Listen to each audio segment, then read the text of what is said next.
Good afternoon friends. આજે આપણે ઇંગ્લિશની અંદર યુનિટ 1 ચેપ્ટર 1 જે કહેવાય છે તેની અમુક એક્ટિવિટીઓ સોલ્વ કરવાના છે. તો સેશન હું શરૂ કરું છું.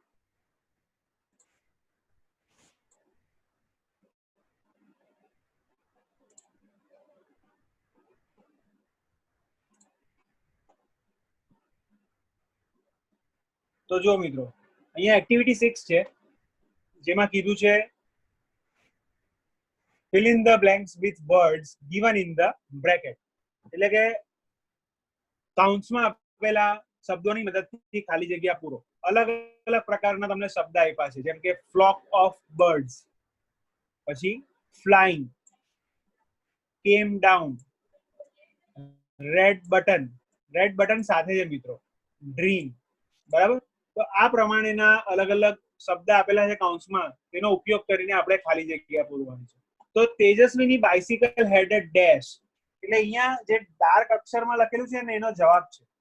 તો અહીંયા શું પૂછ્યું છે, તેજસ્વીની બાઇસિકલ શું હતી, એમાં શું હતું?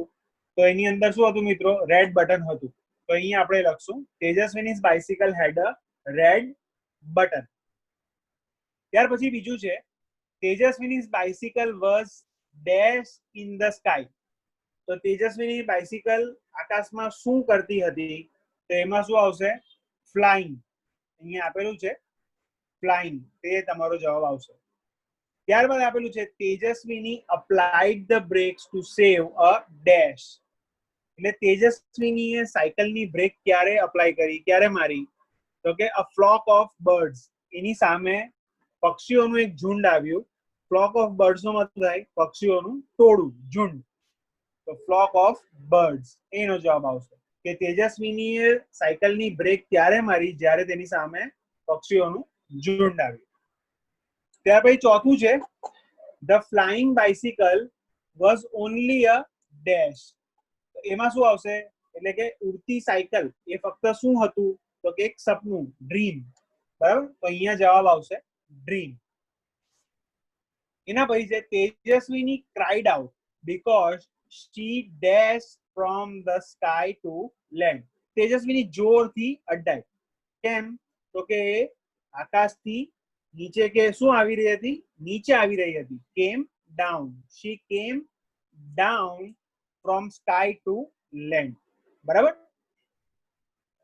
ત્યાર પછી અમુક ઓપ્શનલ બીજા તમને આપ્યા છે એમસીક્યુ ટાઈપના, કે તેજસ્વીની વોઝ ડેશ યર ઓલ્ડ. તો તેજસ્વીની કેટલા વર્ષની હતી? તો એ તમે મિત્રો પાઠ વાંચજો ફરીથી તો તમને આઈડિયા આવશે કે તે 12 years old હતી. પછી the rough path was dash. Rough path ક્યાં હતો? In the village, on the river bank, in the sky કે ઇન ધ રિવર. તો રફ પાથ હતો દરિયા કિનારા પાસે, એટલે કે ઓન ધ રિવર બેંક. એ મારો અહીંયા જવાબ આવશે. આઠમું છે તેજસ્વીની ડ્રીમ ઇઝ ડેશ. તેજસ્વીનું ડ્રીમ શું હતું? તો કે two make a magic car. બીજું હતું two make a real flying bicycle, two make a new boat અને to make a new fan. તો આમાંથી એનું સપનું શું હતું? એક્ઝેક્ટલી તેનું સપનું હતું ટુ મેક અ રિયલ ફ્લાઇંગ બાઇસિકલ. એક ઉડતી સાયકલ બનાવવાનું તેનું સપનું હતું. અમુક એડિશનલ એમસીક્યુ આપ્યા છે તે આપણે જોઈએ. Tejaswini bike was dash. એની સાયકલ કયા કલરની હતી? તો કે બ્લુ કલરની હતી. રેડ, બ્લુ, યલો, બ્લેક, એમાંથી એની સાયકલ કયા કલરની હતી? બ્લુ કલરની હતી.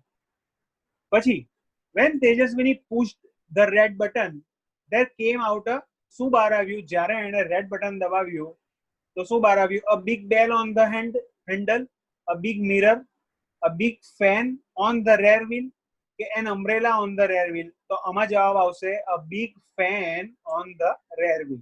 એક બહાર પંખો, પછાડીના વ્હીલમાંથી એક પંખો બહાર નીકળ્યો.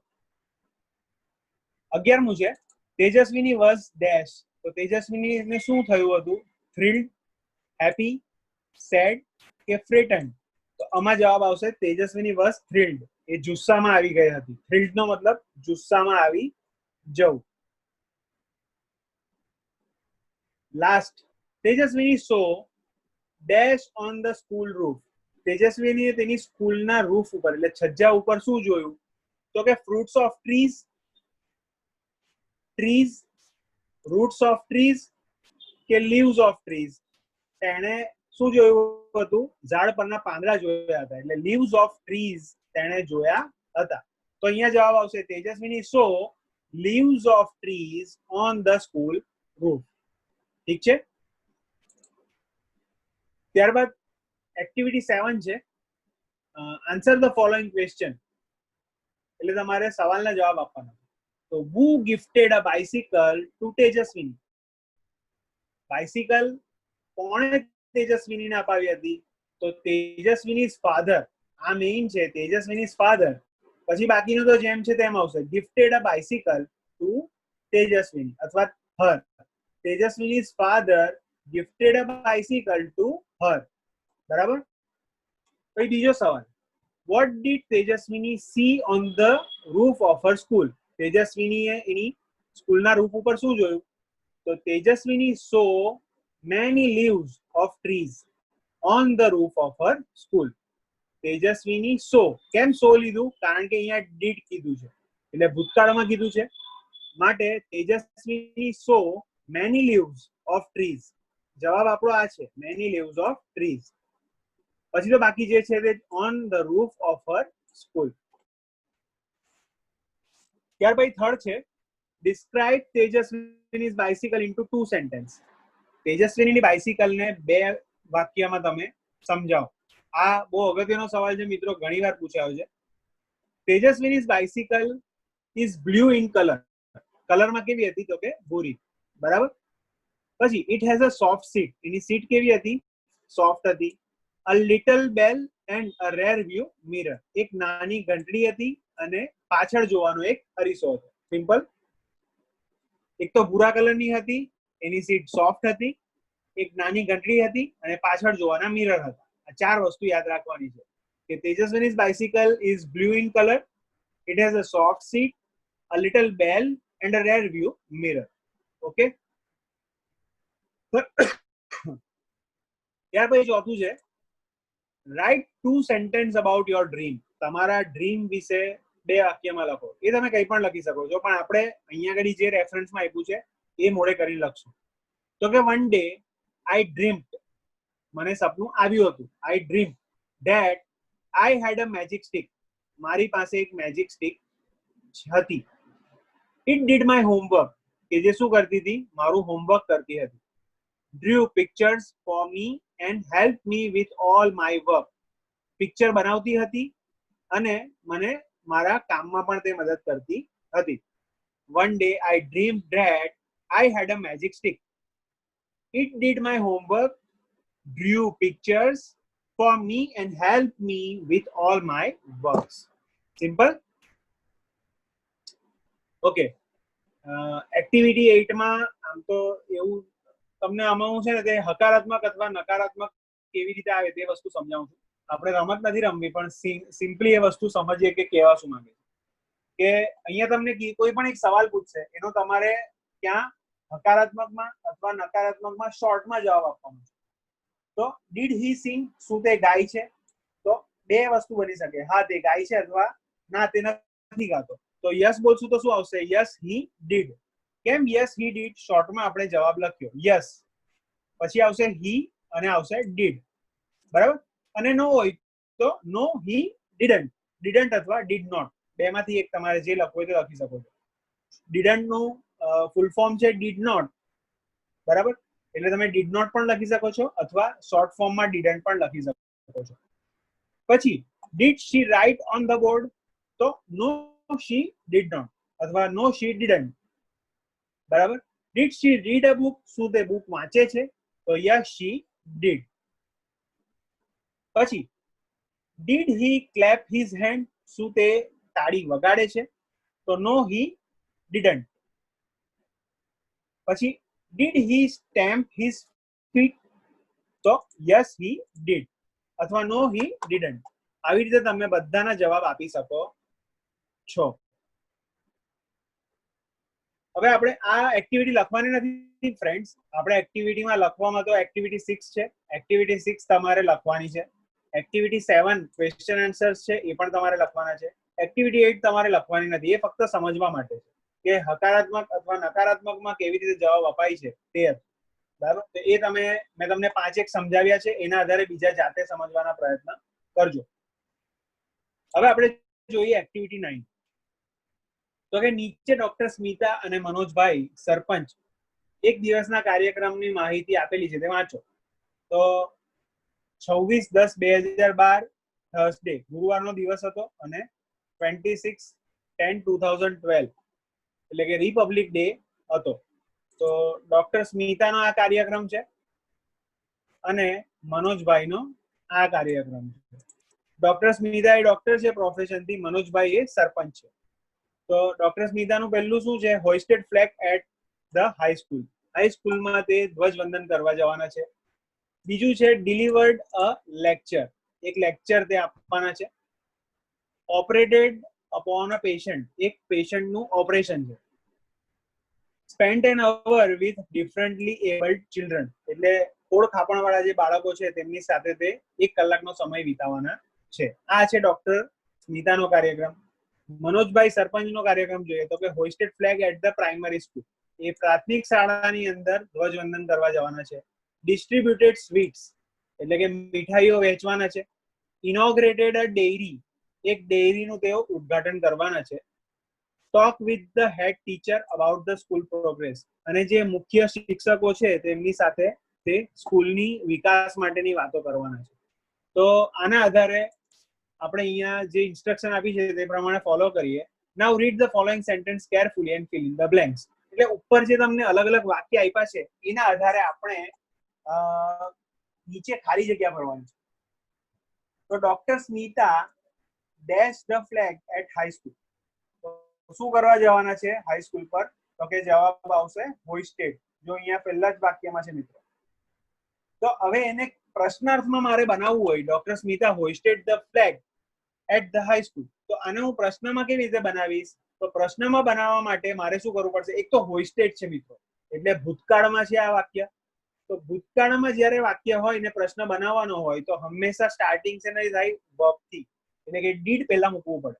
બરાબર, ક્રિયાપદ આપણે પહેલા મૂકવું પડે. તો હું મૂકીશ ડીડ. Did doctor Smita. હવે હોઇસ્ટેડમાં ઈડી નીકળી જશે અને શું થઈ જશે? હોઇસ્ટ. આ વસ્તુ ખાસ ધ્યાન રાખજો કે ડીડ મેં મૂકી દીધું છે, ક્રિયાપદ મેં મૂકી દીધું છે, માટે ડીડ ડોક્ટર સ્મિતા પછી જે ક્રિયાપદનું મૂળ રૂપ આવશે ને તે જ અહીંયા આવશે. એટલે હોઇસ્ટેડ નું શું થઈ જશે? હોઇસ્ટ. હોઇસ્ટ અહીંયા થઈ જશે. Did doctor Smita hoist the flag at the high school. બરાબર, અને એનો હકારાત્મક આપણે જવાબ આપી દો, યસ શી ડીડ. જે આપણે ઉપર મેં તમને ટૂંકાણમાં સમજાવ્યું તે વસ્તુ અહીંયા છે. પછી મનોજભાઈ ડિસ્ટ્રીબ્યુટેડ સ્વીટ્સ, તો આને મારે પ્રશ્નમાં ફેરવવાનું છે. ડિસ્ટ્રીબ્યુટેડ, જો મિત્રો અહીંયા પણ ભૂતકાળ માટેની જ વાત છે, તો શું આવશે? Did doctor Smita dash sweets. શું ડોક્ટર સ્મિતાએ સ્વીટ વેચી હતી? તો કે ના, સ્વીટ તો સરપંચે વેચી હતી. માટે અહીંયા આપણે શું લખશું જવાબમાં? નો શી ડીડન્ટ. બરાબર, did doctor Smita distribute sweet? તો નો. ભાઈ doctor Smita dash upon a patient, તો નોર્મલ છે, તો અહીંયા એને શું કરેલું? અપોન અ પેશન્ટમાં શું છે? ઓપરેટેડ. તો અહીંયા આપણે લખશું doctor Smita operated upon a patient. તો એનું આપણે પ્રશ્ન ચિહ્નમાં આવશે ડીડ શી અથવા ડીડ ડોક્ટર સ્મિતા ઓપરેટેડ નું થઈ જશે operate upon a patient question mark. બરાબર. પછી ચોથું, તો એમાં હા એ જ કરતા હતા એટલે યસ શી ડીડ. ચોથું, doctor Smita spent an hour with differently abled children. તો અહીંયા dash Manojbhai dash an hour with differently abled children, તો શું આવશે? ડીડ મનોજભાઈ સ્પેન્ટ ની જગ્યાએ અહીંયા મૂળ રૂપ આવી જશે spent an hour with differently abled children. તો શું મનોજભાઈ ડિફરન્ટલી એબલ્ડ ચિલ્ડ્રન ને મળવા ગયા હતા? ના. તો અહીંયા આપણે નકારાત્મકમાં લખશું નો હી ડીડન્ટ. શી નહીં આવશે કારણ કે મનોજભાઈ વિશે વાત છે એટલે હી ડીડન્ટ આવશે. પછી પાંચમું છે Manojbhai dash a dairy in the village. તો શું કરતા હતા? ડેરીને ઇનોગ્રેટેડ. તો આપણે અહીંયા લખશું ઇનોગ્રેટેડ. ડીડ મનોજભાઈ, ડીડ આવી ગયું છે. ઇનોગ્રેટેડ નું મૂળ રૂપ શું આવશે? Inaugurate a shop in the village. Shop માટે એમણે શું કે ઇનોગ્રેશન કર્યું હતું? ના, ડેરી માટે કર્યું ને, એટલે શું આવશે? નો હી ડીડન્ટ. આ વાક્ય ખાસ ધ્યાન રાખજો. તમે એમ જ લાગશે કે હા આ વસ્તુ સાચી છે, પણ ઉપર ડેરી આપી છે, નીચે તમને શોપ આપી છે મિત્રો, એટલે નો હી ડીડન્ટ આવશે. આ વસ્તુ ખાસ ધ્યાન રાખજો. તો આ હતી આપણી એક્ટિવિટી 9. હજુ આગળ એક છે, Manojbhai talk with the head teacher about the school progress. તો ડીડ મનોજભાઈ ટોકડ ની જગ્યાએ શું થઈ જશે? મૂળરૂપ talk with the head teacher about your school progress. તો હા, એમણે જ વાત કરી હતી, એટલે આવશે yes he did. પછી doctor Smita delivered a lecture. તો એ લેક્ચર આપવાના હતા, તો એને પ્રશ્નાર્થમાં કેવી રીતે મૂકશું? did doctor Smita listen to a lecture. શું તેઓ સાંભળતા હતા? તો no she didn't. કેમ આપણે આવું બીજું લખ્યું? કારણ કે નીચે ઓલરેડી તમને નો she didn't આપ્યું છે, એટલે આપણે એવું વાક્ય પ્રશ્નમાં પૂછવાનું છે કે જે નથી કરતા. બરાબર? અહીંયા તમને ડિલિવર્ડ ની વાત કરી છે, પણ એની જગ્યાએ આપણે પ્રશ્ન શું પૂછ્યો? Listen. Did doctor Smita listen, એટલે શું તેઓ લેક્ચર આપવાની જગ્યાએ સાંભળતા હતા? તો કે ના, નો she didn't. ઓકે, હવે આના આધારે હજુ આગળ વધીએ. એક્ટિવિટી 10. અહીં મનીષની બે નોંધ ભેગી થઈ ગઈ છે, જેમાં તેણે ગઈકાલે કરેલા કાર્ય અને આવતીકાલે કરવાના કાર્યની નોંધ છે. એટલે કે જો મિત્રો, એક ભૂતકાળમાં થઈ ગયેલી વસ્તુ છે અને એક ભવિષ્યમાં થવાની વસ્તુ છે. તો આના માટે બે વસ્તુ ખાસ ધ્યાન રાખવી પડશે કે ભૂતકાળ માટે શું આવશે? તો કે કોઈ પણ ક્રિયાપદમાં શું કહેવાય? ઈ કે ઈડી એવું લાગ્યું હશે, અથવા વોઝ, હેડ, હેડ બીન એવી રીતના શબ્દ લાગ્યા હશે, અથવા વોઝ ત્યારબાદ ડીડ આવી રીતના શબ્દ પણ લાગી શકે છે. જ્યારે ભવિષ્યકાળમાં વિલ ને લગતા અથવા ટુમોરો એવી રીતના શબ્દ લાગી શકે છે. બરાબર? તો આ વસ્તુ આપણે બાયફર્કેટ કરવાની છે. તો on Sunday I will wake up at 8 AM. તો I will wake up at 8 AM એટલે હું ઉઠવાનો બાકી છું. તો શેમાં આવશે? ટુમોરોઝ એક્ટિવિટીમાં આવશે. તો આપણે પહેલું વાક્ય લખીએ, on Sunday I will wake up at 8 AM. આ મારું આવશે ટુમોરો એક્ટિવિટી, એટલે ભવિષ્યકાળ વાળી એક્ટિવિટીમાં આવશે. પછી I will prepare my breakfast. જો હજુ પણ એ જ છે, I will prepare my breakfast, તો એ પણ આવશે ભવિષ્યકાળમાં. પછી આઈ વોક અપ એટ 6 AM. જો મિત્રો, અહીંયા ભૂતકાળનું રૂપ છે, વેકનું વોક થશે, માટે એ અહીંયા ઘડી આવશે. I woke up at 6 AM yesterday's એક્ટિવિટીમાં આવશે. પછી I will meet my best friend Sohil at 10 AM. તો એ પાછું અહીંયા આવશે. I will meet my best friend Sohil at 10 AM. પછી છે I left my house at 9 AM. Left એટલે ગઈકાલની વાત છે, માટે I left my house at 9 AM એ યસ્ટરડેઝ એક્ટિવિટીમાં આવશે. પછી I went to the post office. હું પોસ્ટ ઓફિસ પર ગયો હતો, એટલે I went to a post office yesterday એક્ટિવિટીમાં આવશે. I posted the envelope. એક મેં એન્વેલોપ પોસ્ટેડ કર્યું હતું, એટલે I posted the envelope also yesterday's એક્ટિવિટીમાં આવશે. આઈ રિટર્ન હોમ, એ પણ યસ્ટરડેઝ એક્ટિવિટીમાં આવશે. We will play chess. તો વી વિલ એટલે ભવિષ્યકાળની એક્ટિવિટીમાં આવશે. I will take lunch at Sohil's home. I will take lunch એટલે ભવિષ્યકાળમાં આવશે. આઈ took my breakfast and change dress. I took my breakfast એટલે ભૂતકાળનું વાક્ય છે, તો એ યસ્ટરડે એક્ટિવિટીમાં આવશે કે I took my breakfast and changed dress. પછી I reached the school bus. Reached ED લાગ્યું છે મિત્રો, એટલે ભૂતકાળમાં આવશે. I reached the school bus. પછી I came back home at 5:30 PM. Came back, તો એ પણ યસ્ટરડે એક્ટિવિટીમાં આવશે. We will go for a movie. We will તો ભવિષ્યકાળમાં આવશે. We will go for a movie. પછી I will return home at 7 PM. I will તો એ ભવિષ્યકાળમાં આવશે. ત્યાર પછી then I watched TV and play video games with my friends. then I watched એટલે ભૂતકાળમાં આવશે, તો એ વાળું વાક્ય yesterday એક્ટિવિટીમાં લખશો. in the evening I took dinner with my family. તો in the evening I took my dinner, took તો એ પણ yesterday's એક્ટિવિટીમાં આવશે. after dinner I will read for some time, તો એ વાક્ય ભવિષ્યકાળમાં આવશે. અને last I went to bed at 10 am. તો I went ગોનું ભૂતકાળનું રૂપ થશે went, એટલે yesterday's એક્ટિવિટીમાં આ વસ્તુ આવી શકે છે. તો ફ્રેન્ડ્સ, આ હતી આપણી એક્ટિવિટી 10 કે જેમાં આપણે બે અલગ અલગ વસ્તુઓને છૂટી પાડી છે, ભૂતકાળના વાક્યોને અને ભવિષ્યકાળના વાક્યોને. આ પણ અગત્યનું છે. આવો તમને એક પેરા લઈને એના ઉપરથી તમને બાયફર્કેટ કરવાનું કહી શકે છે. તો ફ્રેન્ડ્સ, આજની આ 4 એક્ટિવિટીમાંથી તમારે 3 એક્ટિવિટી કમ્પલસરી લખવાની છે. સોરી, 4 એક્ટિવિટી લખવાની છે. એક્ટિવિટી 6, એક્ટિવિટી 7, પછી તમારે લખવાની છે એક્ટિવિટી 9. આ એક્ટિવિટી 9 પણ તમારે લખવાની છે, અને એક્ટિવિટી 10 આ પણ તમારે લખવાની છે. તો મુખ્ય આ 4 એક્ટિવિટી છે જે તમારે સોલ્વ કરવાની છે. આઈ હોપ તમને આજના સેશનમાં આઈડિયા આવ્યો હશે અને ગમ્યું હશે. આવનારા સેશનમાં આપણે હજુ આના ડિટેલ ક્વેશ્ચન આન્સર્સ વિશે જોઈશું અને લર્ન કરીશું. તો આ સાથે હું મારું સેશન કમ્પ્લીટ કરું છું. Thank you.